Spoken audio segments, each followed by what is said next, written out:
Okay. Ay, hindi ko rin siya. Okay.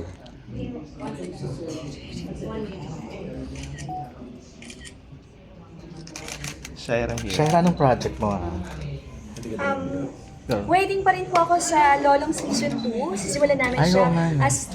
as soon as matapos si Ruru sa Black Rider. And yeah, I have my morning show po, yung unang hirit, and Yes, yung yeah. I Believe po every Sunday po. Pero yung lolong not this year pa baka. Feeling ko next year pa, siguro Okay. papahingayin muna natin si Ruru ng konti kasi baka mamaya yung health niya naman yung mag-suffer, di ba? I already mentioned you played volleyball. Sino yung mga favorite volleyball players? Nako, alam niyo po, hindi ako masyadong nanonood na kasi sobrang busy talaga. Pero syempre, siya si Eliza Valdez. All-time Yes, favorite. opo. Parang lahat naman, no? Saka si Tots Carlos. Ah, talaga? Yung gusto ko siya, nagagalingan ako sa kanya. Medyo matagal na kayo ni EA. What's the secret of being together for a long time? Para sa akin, honesty, at saka yung pagiging transparent lang sa isa't isa.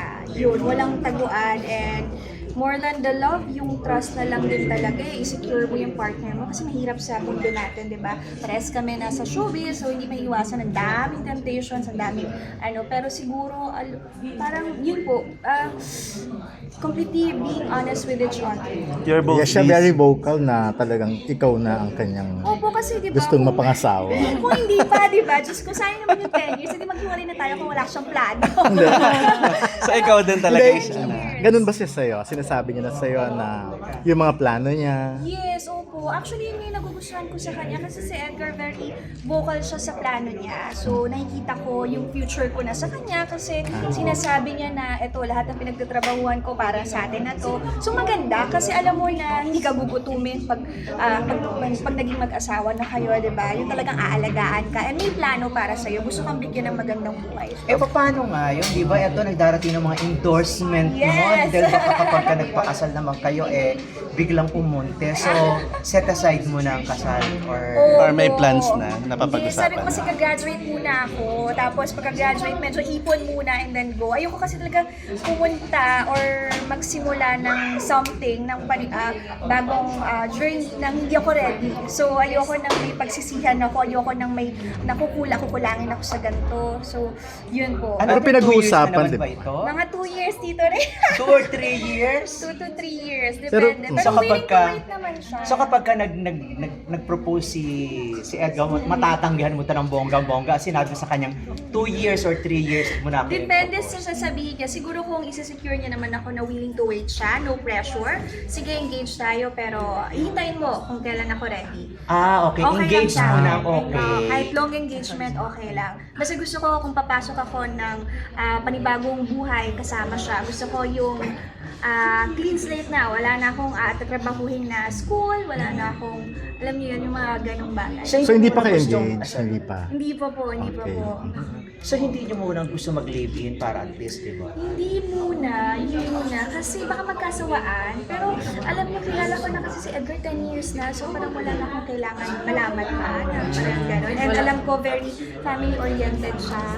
Very loving sa magulang. So parang sure na ako na pag naging mag-asawa na kami, parang wala na akong pupurutin na. Pero Shaira, nung last ko na interview si EA, nagulat ako may ni-reveal siya. I'm sure nabalitaan mo rin yun na. Paano sasabihin? Na isa kang yun na nga. Opo. Yes. Wait lang gusto kong gamitin na term ay pure. Wag naman yung Ayun nga, hindi ko nga mabanggit. Not be. not Not be.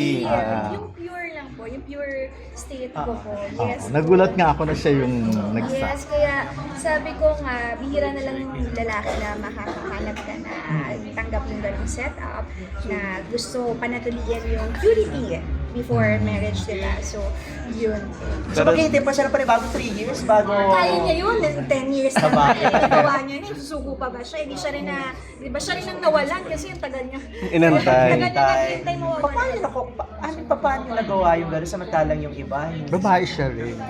Nasa babae. Opo. Nasa babae. Nasa babae rin. Si Ray kasi basta nakatabi niya Kasi automatic. siguro po, Big credits na rin goes to my father and mother. Actually, yung family ko kasi, sila yung nagsabi sa akin na maganda na lalakad ka sa altar ng pure. Wow, Kasi parang yung konti na lang ngayon ng... Yung best gift na mabibigay mo sa asawa. I know parang old school, pero tumatak siya sa isipan ko. And kahit yung daddy ko, kinausap din si Edgar, parang sinabi niya na, Ed, sabi niya, sobrang sarap sa feeling.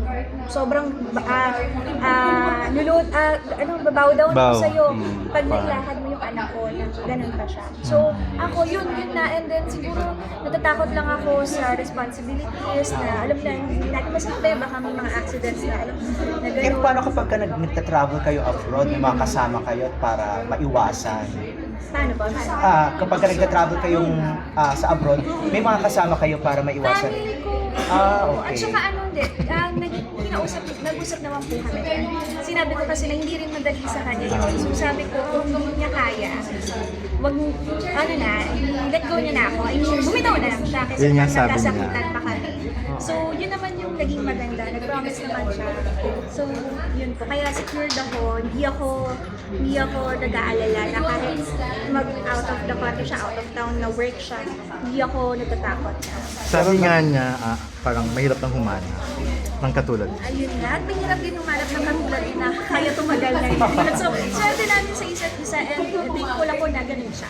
Pero may dream wedding ka ba? Kung sakaling matutuloy na yung pagkakataon. Simple lang ito. Gusto ko intimate lang kasama yung mga, alam yung love story namin, yung family ko, yung closest friends. So, Is it in the church, in the beach, or... church po gusto namin. Before, si Edgar gusto na sa beach. Beach. Oo, pero sabi ko, iba pa rin yung may presence dito sa church.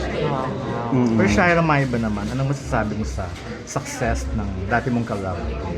Si David po, happy ako para sa kanya. Super happy ako na sobrang successful niya kasi natatandaan ko yung time na pinag-iisipan niya yung kung tatanggapin niya yung Maria Clara at Ibarra. Kami po yung magkatrabaho doon. Yun nga.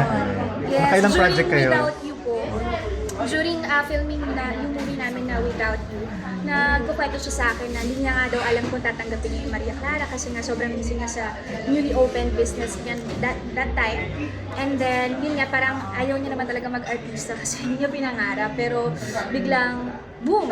So parang sabi ko, wow! Parang pag napapanood ko siya, sabi ko, dati sabi lang nito na parang ayaw niya na kasi ang layo nga daw Ilocos, di ba? Pero eto, binigay sa kanya. So deserving naman siya kasi very hardworking siya. And yung nag-film kami ng Without You noon, talaga nakita ko yung improvement niya. Tsaka yung gawin niya na inaral yung mga naging eksena namin doon. Katawa ka rin sa kanilang love team ni Barney. Oo naman, Barda. oo naman. Araw-araw nga namin binabalita sila sa Unang Hirit. So, I'm proud and happy for him. At ngayon nga, di ba yung airing ng kanilang Maging Sino Ka Man. Meron bang pelikulang abangan ng fans mo sa'yo? Sa ngayon, meron ba? Wala pa po eh. Medyo naka-hold pa yung iba. Kasi sa schedule din po, and yung school ko, nag-school ako ngayon. So, baka hindi kayanan. So, waiting lang din po ako sa Dolong. Nauso na ngayon yung collaboration with kapamilya artist. Oo. Ikaw ba may chance yung gusto mong makatrabaho na kapamilya? Gusto ko po si Joshua Garcia. Kaya lang kakagawa lang ng project. Iba naman si Joshua daw. Tsaka si Gerald Anderson. So, yeah, sila yung gusto ko makatrabaho. Why then? Si Joshua, nagagalingan talaga ako sa kanya eh. Parang, IBB pa lang siya, napapanood ko na siya dun eh. Kasi, sino mag-aakala, di ba? Tapos, parang sobrang natural niya umarte na iiyak din ako, nadadala ako. Ganun. Si Gerald naman, magaling din siya mahusay. Sabi ni Edgar, gusto niya makatrabaho. Gusto ko, sana makatrabaho ko daw sa Jack. Kasi magkaibigan sila eh. Oo, mahusay din naman talaga Sa mga babae naman. Sa babae, gusto ko si Julia Montes. Sobrang pag siya yung umiiyak na iyak din ako. So may ganun eh na pag umiiyak siya, nadadala ako. Magaling umarte si Julia. Pero di ba first kiss mo, si David ba ang first kiss mo? Opo, yung talagang tuloy-tuloy. Opo, siya nga, po. diba? So pwede ka pa naman gumawa ng project. Gusto mo pa bang gumawa ng project? Oo naman, with kanino po. With David. Oo naman, kung magbibigyan ng opportunity, why not? Pero, Ano mo bash ba? ka ng mga... Oo nga. Barda. Parang ano ko naman kasi nung film, yung showing yung Without You, sa akin hindi kasi nila alam na unang gawin yung without. Correct. Kaya talagang nakaset siya na Valentine's siya ipapalabas. Pero di niya inaasahan na nag-click yung Barda, sila ni Barbie. So, yeah, medyo nalungkot ako, pero syempre di ko naman na-feel din na parang kailangan ko mag-explain sa kanila na ito yung plano talaga. So, yun. Nangyari. Pwede ka naman papayag mag-contribute sa kanila. Or third party na lang, sige. Sa kanila, hindi ko alam. Parang baka umiyak ako. Hindi, okay lang naman. Why not, di ba? Kapag maganda yung maganda, kapag maganda yung role. Sa katrabaho lang. Oo, nga trabaho lang naman. Sayang naman. Tsaka ikaw naman ang Original. Uy, magagalit sila. Hindi na ako boses ko, alam mo. Magagalit sila. Pero sana in time, why not? Bakit naman hindi? Working with Thank you, EA. Okay na. Oo naman. Siyempre, yun po yung gusto ko. Dun sa movie, gagawin siyang movie yung Carnaval po. Makakatrabaho ko siya doon. Yung pala, May carnival. Opo. Adolf So, Alex. Yes, direct adult. Waiting lang din ako sa shooting dates, pero yun, kasama po ako dun sa film. Tungkol saan yung film?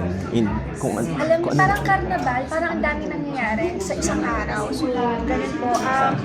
Nilatag, hindi ko pa kasi nalalaman yung buong synopsis, pero kasi asawa ko ni Edgar doon, EA. So, yun po, medyo parang isa ako sa mga dahilan kung bakit magiging parang emotionally stressed siya, depressed. So, yun po. Thank you.